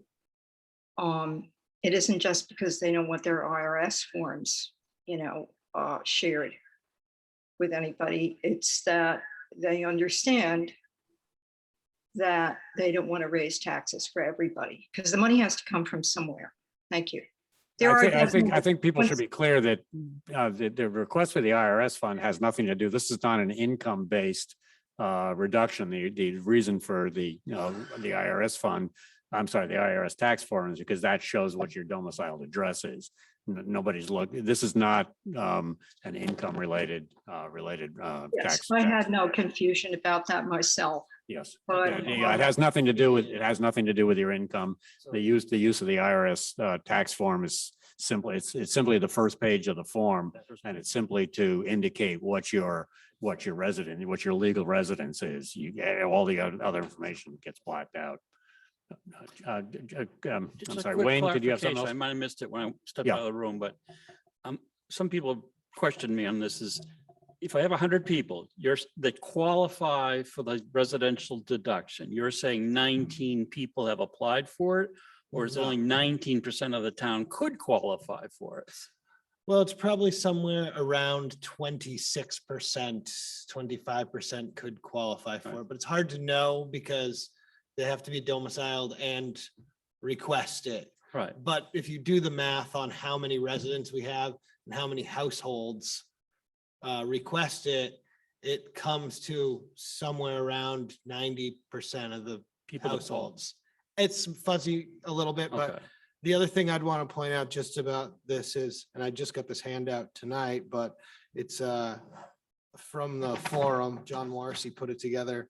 The lower value houses receive the highest tax benefit. And as you get up to around, it's like 1.2 million, it breaks even. So those residents who have an assessed value of like 1.5 million, there's no reason for them to claim it because they wouldn't get a 1.3 million.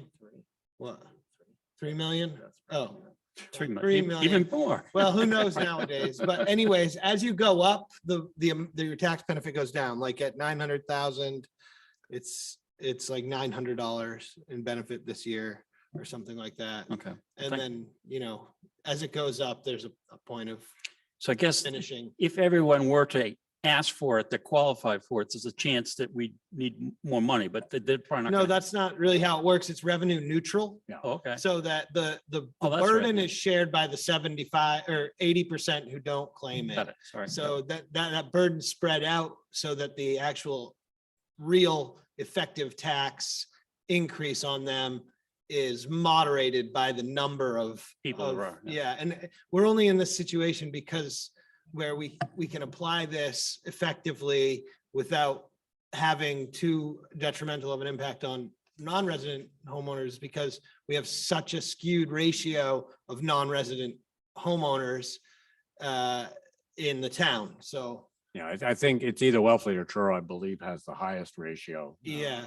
of We non-resident. pay a price for that in a different way, We do. you know? Thank you, Wayne.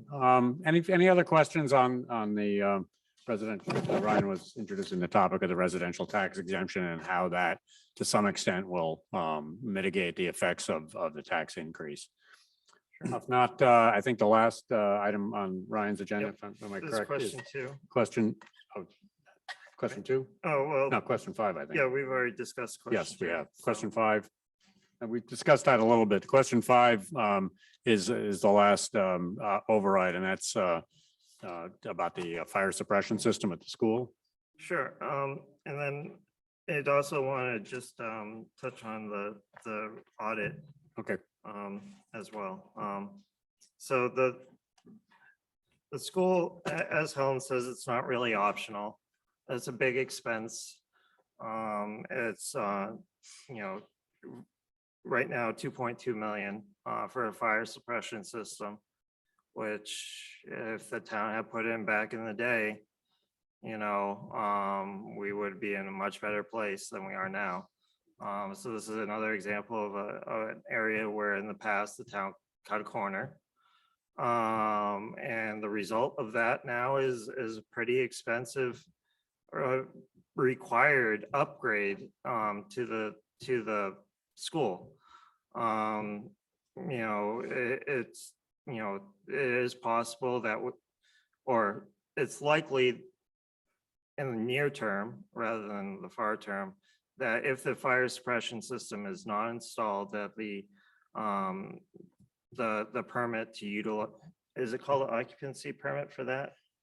I'm not sure exactly which permit is affected, but yeah, it might be the occupancy. permit. Yeah, the fire marshal could revoke the permit of the school to basically have people inside of it. So, which defeats the whole purpose of having a school. Mhm. So, And we still don't know how that even passed through the inspections to begin with. Well, I don't know if we want to go into the long, sad history of that tonight. But No. it was prior to anybody who's currently here. Probably in being elementary responsible school for at the time. You probably were, yeah. Well, I mean, I think the point that Ryan made is the one that's the most relevant, is that at the time, the town didn't want to spend the money to do it. And I think there was pressure put on the parties responsible for the inspections and signing off on that. There was a lot of pressure put to go along with that decision. I'll characterize it, I'll put my fire chief hat on from long after the fact and say there was inappropriate pressure, but for for what it's worth, at the time that gymnasium, this was when the gymnasium was built, that the issue came. And at the time the gymnasium was built, the town did not have municipal water at all, except for the very small system that serviced the subdivision immediately adjacent to the landfill. So that the cost of putting that system, a sprinkler system in at that time would have been a lot higher than it would have been for a municipality with a similar size building that had municipal water, because it would have involved not just the sprinklers, but a very large reserve water tank buried somewhere and a very large fire pump installed somewhere. So given that, the town decision makers at that time decided that they weren't willing to absorb that additional cost, and the decision was allowed to stand. And, you know, again, as I say, I think Ryan is very accurate that this is a situation where had the town done what it should have done and what was made sense at the time, instead put off that decision so that it's now coming back to bite us. So that's Penny wise, pound foolish. yeah, I think that is. I mean, I think we can point to other situations where the town delayed doing things. That capping the dump was another one that we put off doing that for quite a few years when we knew at some point we were going to have to do it. And I think the final cost of that was about 10 times what the original cost would have been for that. So, you know, Wellfleet's come a long way, I think, in terms of recognizing, you know, what we need to do to operate a town and to maintain our infrastructure and provide the services that people want. And, you know, it's not the same town we were in the 70s and the 80s. For a lot And of reasons. those decisions were made under the guise of fiscal conservative and fiscal responsibility. John? Yeah, I think it's fair to say too that were we not to install this system, and was the fire marshal to actually allow us to continue using the school, it would leave the town open to some pretty significant liability, which could potentially dwarf the cost of installing a sprinkler system. Yeah. And once again, unfortunately, from select board's way in the past, this current one is saddled with the unpleasant duty to request this funding. Yeah, I think it's also worth mentioning that the school is probably the single most valuable piece of real estate that the town owns, far and away more than any other single building. So, in any case, are there any other questions? Yes, Susan Reverby from the Susan. Hi. Just took me a minute to unmute. I just want to say, as the president of the Wellfleet Seasonal Resident Association, I never thought I would care much about municipal accounting. I've learned a lot over the last million hours that I've now spent listening to this. And I just wanted to thank you for trying to be as clear as possible in this very gloomy area of budgeting for all of us. And we are planning a meeting later in the summer where we always do for the state of the town.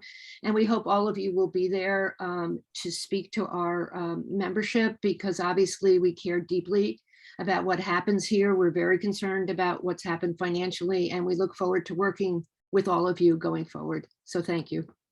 Thank you, Susan. And I know that the administration in town and all the people who live here appreciate what the non-residents bring to this town. So thank you to your membership as well. Any other questions? I'm sorry, go ahead. Let's just do the audit. Okay. Real quick. Yes. And I'd like to give Charlie opportunity to kind of address that that the auditor's findings are not really related to the requested override. Yeah, Charlie. My question earlier. Yeah, Charlie. Thank you. So for those, a number of you have heard a lot about this over the past year and over the last few months, but the select board and we hired 2 retired municipal finance professionals, Lisa Sauvé and Mary McIsaac. They have a tremendous amount of experience in municipal finance in Massachusetts, mostly on Cape Cod. They've worked for the town for well over a year, and they have gone through literally thousands and thousands of journal entries and activities in the treasurer and the accountant's functions. And the issue that was originally mentioned in the audit for fiscal 2020 was in variance of about $760,000. And really what we've come to find out through this exhaustive exercise that we felt was necessary to restore confidence in the foundation of the town's fiscal operations is that there were just literally uncounted errors, transpositions, wrong entries, lack of a proper chart of accounts.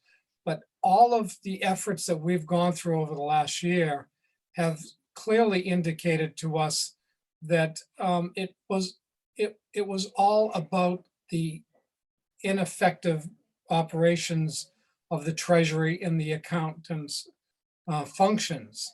And so we've come to a conclusion where we've made thousands and thousands of corrective entries.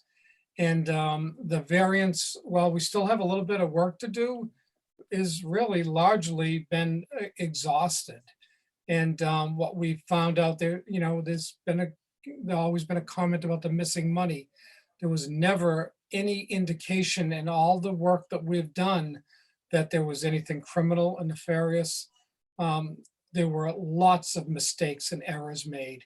And at one of the charts that I showed at the select board meeting last week talked about the turnover in the town administrator, the assistant town administrator, more importantly, the town accountant's position and the treasurer's position, where we've had just anywhere between 3, 4, 5 officials serving in all of these different functions over the last 3-year period.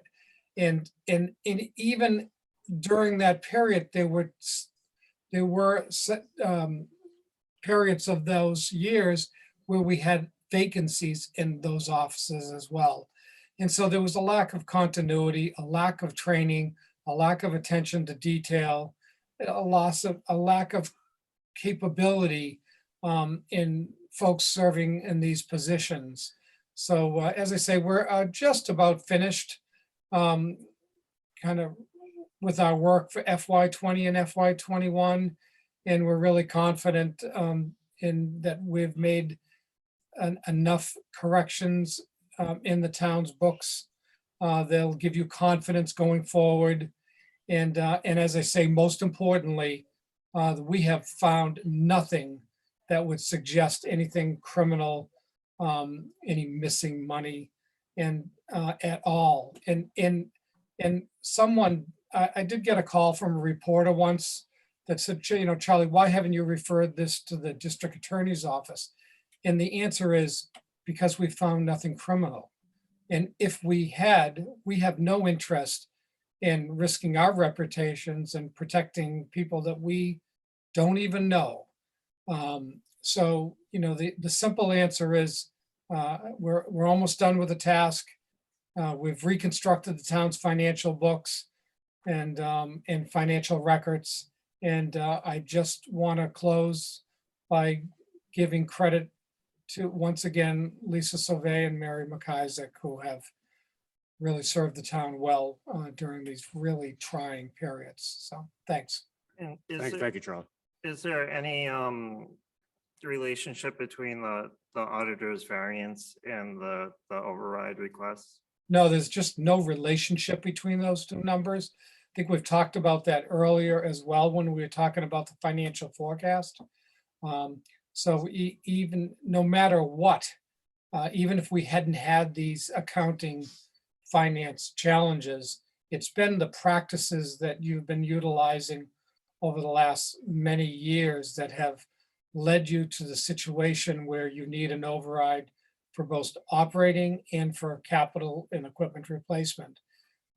As I say, I'm really confident to say that these override numbers, I think you should have gone to the voters earlier than this, but they would have happened no matter what.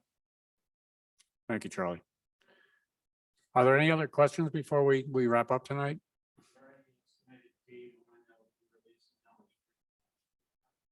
Charlie, the question from Tim Sayer was, is there an estimated date for when free cash will be certified? Well, so, obviously I have to take responsibility to the fact that, the plan that I had originally put together I would have had free cash certified a month or 6 weeks ago. Now there's a lot of reasons why we didn't get that done, but Lisa and Mary will close out 20 and 21 momentarily.